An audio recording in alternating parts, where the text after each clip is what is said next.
What's up, everybody? Today I'm going to show you how to check the Arweave blockchain using AO.Link.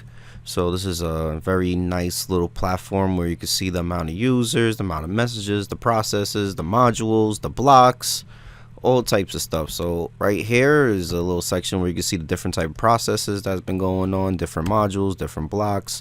This RNS feature takes a little moment, but we'll move on. So these are like the recent transactions that just happened in the past 27 minutes. Let me just refresh real quick. Let's see. See, we have more transactions. See, in the past 4 seconds, a couple transactions went through.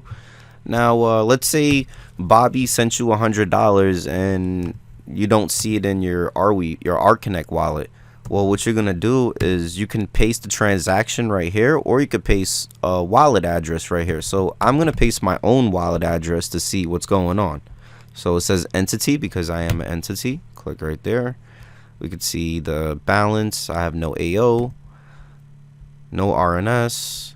You can see the outgoing messages, the incoming messages. See, I created my account about 9 days ago. Spawn, I don't know what the spawn is. Different type of tokens which are in my wallet. All right, well, token transfers. This is the token balance right here. It's gonna load up real nice.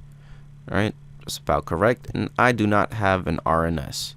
So yeah, this is just like a little quick way how to view different transactions on Arweave. A lot of people use Etherscan or SoulScan. Well, this is the scan for Arweave. So make sure you like, comment, and subscribe, and check us out.